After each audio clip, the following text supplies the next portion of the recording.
দেশের ক্রিকেটের অবনতি ও বিপিএলের অনিয়মে ফারুক আহমেদের সংশ্লিষ্টতা পাওয়া গেছে বলে জানান ক্রীড়া উপদেষ্টা আসিফ মাহমুদ। তিনি আরও বলেন, বিসিবির সভাপতি পরিবর্তনের সিদ্ধান্তকে সাধুবাদ জানিয়েছে আইসিসি। বিসিবি পরিচালকরা ফারুক আহমেদের সঙ্গে কাজ করতে স্বাচ্ছন্দ্য বোধ করছিলেন না। এটাও সভাপতি পদে পরিবর্তনের বড় কারণ। ফারুক আহমেদকে সরানোর পর বিসিবি সভাপতির দায়িত্ব নেন বাংলাদেশের প্রথম টেস্ট সেঞ্চুরিয়ান আমিনুল ইসলাম বুলবুল। সুষ্ঠুভাবে বিসিবি নির্বাচন সম্পন্ন করা এবং স্বল্প সময়ে দেশের ক্রিকেট ঢেলে সাজানো বুলবুলের চ্যালেঞ্জ।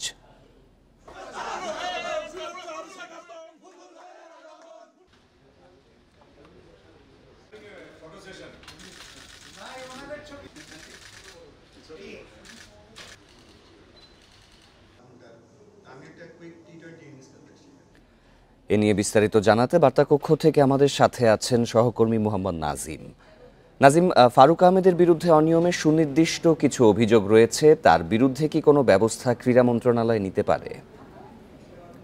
ক্রীড়া মন্ত্রণালয় থেকে কিন্তু একটা সত্যানুসন্ধান কমিটি গঠন করা হয়েছিল, যার পরিপ্রেক্ষিতে কিন্তু আপনার বিপিএলে যে অনিয়ম কিংবা অস্বচ্ছতা সেটা কিন্তু উঠে এসেছে এবং ফারুক আহমেদকে অপসারণ করার নেপথ্যে কিন্তু বেশ কয়েকটি কারণ ছিল, তার মধ্যে এটি একটি অন্যতম। এবং পাশাপাশি যে বিসিবি পরিচালকরা যারা ছিলেন তারা কিন্তু তার সাথে কাজ করার ক্ষেত্রে স্বাচ্ছন্দ্যবোধ করছিলেন না, সেটা কিন্তু এরই মধ্যে উল্লেখ করা হয়েছে। তো এই বিষয়গুলো আসলে কিন্তু আপনার একদিনের ব্যবধানেই কিন্তু ফারুক আহমেদকে অপসারণ করা হয়েছে।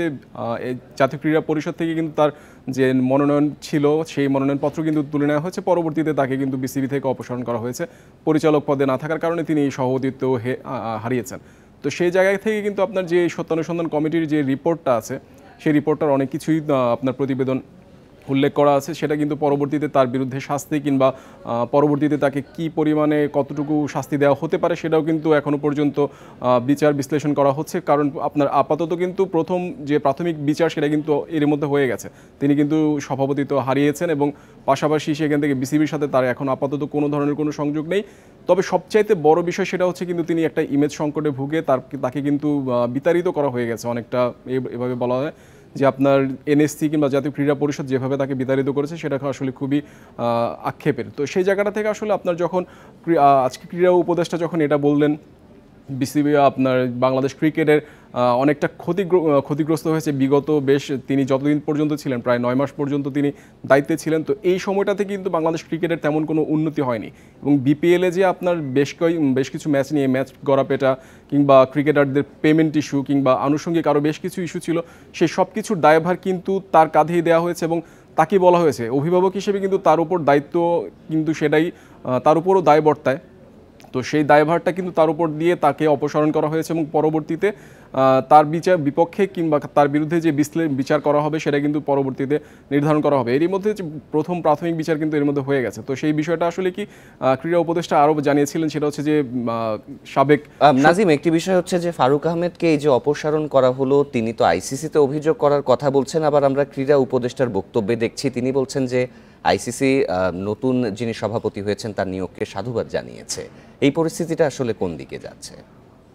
না, এটা নিয়ে কিন্তু বেশ কয়েকদিন আলোচনা হচ্ছে যে আপনার যখনই ফারুক আহমেদকে অপসারণ করা হয়েছে তিনি কিন্তু আইসিসির কাছে একটা অভিযোগ পাঠিয়েছিলেন যে তাকে জোরপূর্বক কিন্তু অপসারণ করা হয়েছে।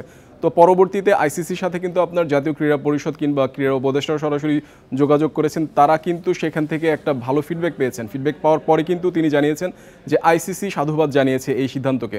তো আরেকটা বিষয় জানি সেটা হচ্ছে যে আপনার যে বর্তমান সভাপতি আমিনুল ইসলাম বুলবুল তিনি কিন্তু সেখানে আইসিসির একজন সংশ্লিষ্ট কর্মকর্তা, তো সেখান থেকে কিন্তু আপনার পজিটিভ কিংবা ইতিবাচক বার্তা পেয়ে কিন্তু তিনি সভাপতি হয়েছেন। তো সেই জায়গাটাতে আসলে বাংলাদেশ ক্রিকেটে যে একটা শঙ্কা ছিল যে আসলে নিষেধাজ্ঞা পড়বে কিনা, সেই শঙ্কাটা আপাতত মনে হচ্ছে না যে কোনো ধরনের শঙ্কা আছে, কারণ সব কিছুই কিন্তু আপনার স্বচ্ছতা কিংবা একটা প্রক্রিয়ার মাধ্যমে কিন্তু হয়ে এসেছে। তো এখন ক্রীড়া উপদেষ্টা কিংবা জাতীয় ক্রীড়া পরিষদ কিন্তু আইসিসির সাথে যোগাযোগ করার চেষ্টা করেছে এবং তারা কিন্তু পজিটিভ বার্তা পাওয়ার পরে কিন্তু এ ধরনের কথা বলেছে। কারণ আপনার সদ্য সাবেক ফারুক আহমেদ যে অভিযোগ তুলেছিলেন সেই অভিযোগের প্রেক্ষিতে কিন্তু এমন কথা আসছে যে তাকে আসলে সরিয়ে দেওয়াটা আসলে খুবই ভালো হয়েছে এবং আইসিসি থেকে এরকম একটা পজিটিভ ফিডব্যাক কিন্তু ক্রীড়া উপদেষ্টা পেয়েছে এবং তিনি জানিয়েছেন আজকে।